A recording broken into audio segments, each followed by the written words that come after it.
What's up mga master? For today's adventure ay dito muna kami manunusok sa Balbagon at medyo madilim na kaya tusukan time na naman. Dito kami sa Balbagon magda-dive ngayon. Baka may pagbaon bukas mga master. Master, si Marino, Wendell at si Manoy Alvin. Tatlay mga master. Sa likod. Malaki yung low tide. Shoutout kay Luigi Gonzalez at sa aking agaw Robert Idan Nabelo. Shoutout din kina Joshua Boldo Cotamora at kay Rogelio Amparo Rosales Jr. Dive safe always mga master at mabuhay kayo. May nakita tayong dalawang isda sa ilalim. Akala natin ay mga trevally pero mga kutub pala o ito siguro yung tinatawag sa Tagalog na matang baka.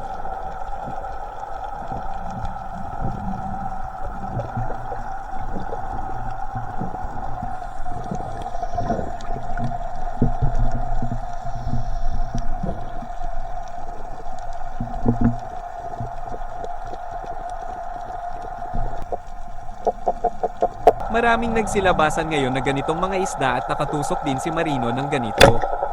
Ang mga isdang ito ay hindi territorial at hindi sila natutulog sa mga bato kaya pwede natin itong isama sa mga uri ng pelagic.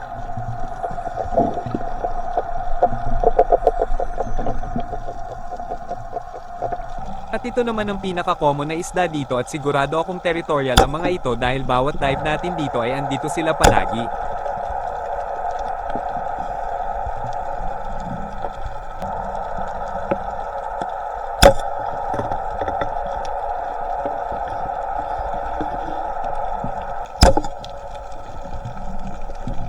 Sinundan natin ang mailap na isda at pagdating natin sa ilalim ay may nagkukumpulang makabinhi na naman pero maliit pa, nakakita pa tayo ng sea snake kaya abort mission muna tayo.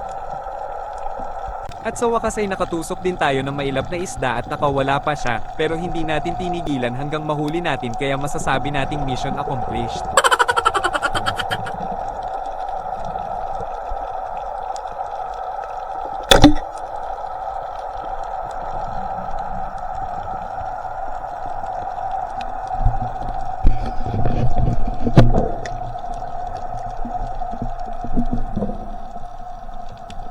May nakita tayong good size na unicorn fish at gusto pa siyang patakasin ng makabinhi pero huli na ang lahat.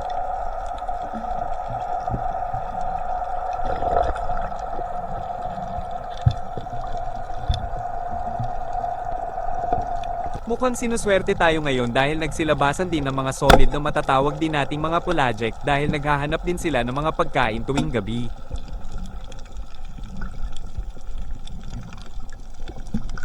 At ang isang ito ay isa ding pelagic at gumagala din ito tuwing gabi, matatapang ang mga ganitong isda at nang madaplisan natin siya ay binalikan niya tayo at akma pa niya tayong susugurin.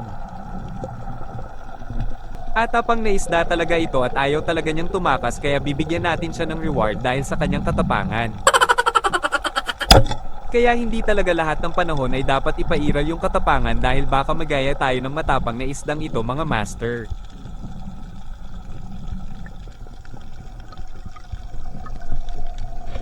Nakatusok na naman tayo ng isa pang pelagic, maliliit nga lang ang mga pelagic na nakita natin hindi kagaya sa mga day dive.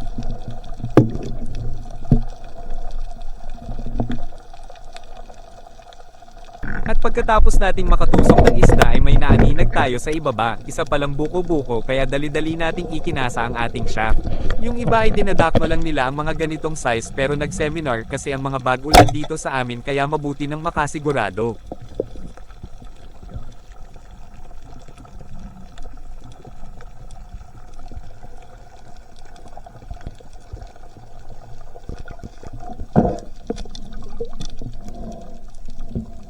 At nakatusok na naman tayo ng sulid, napakarami talaga nilang nagsilabasan ngayon pero maliliit yung iba kaya tamang pili-pili lang tayo.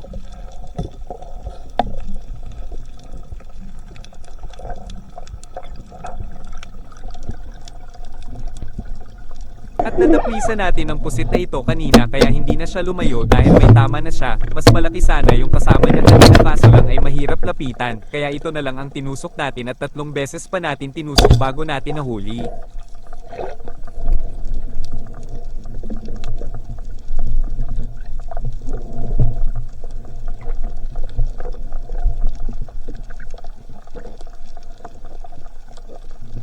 Akala talaga natin ay matatakasan tayo, buti na lang ay hindi siya tumakas at matagal pa nating naikasa yung shaft.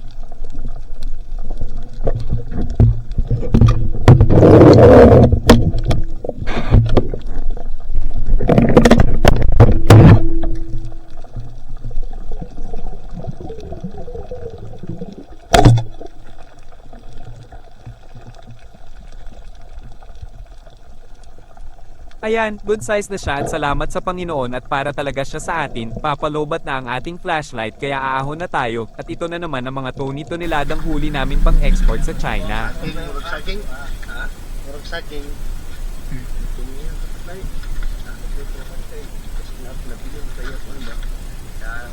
May marami tayong mga pelagic at magandang klase pa mga isdang ito.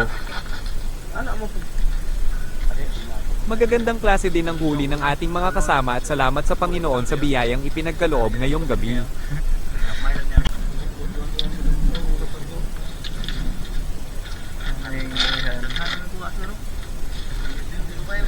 Pero lagi ko daan anay kay kumal. Ito nga bugaong nga mga kita. Ara gyud na. Oo, ay ano kay kukuhan yan lubat pero murag kasunod natataw balat. Yan na to kadako katong uban adto ako kanina. Ngana po to ako lukos kita nang taas ba. Basiritan. Kanang laom. Ito na yung ganyan ito kadagto ako. Yan yung makabinhi ka ba nila? Sana ay nag-enjoy kayo sa ating adventure at hanggang dito lang muna tayo mga master.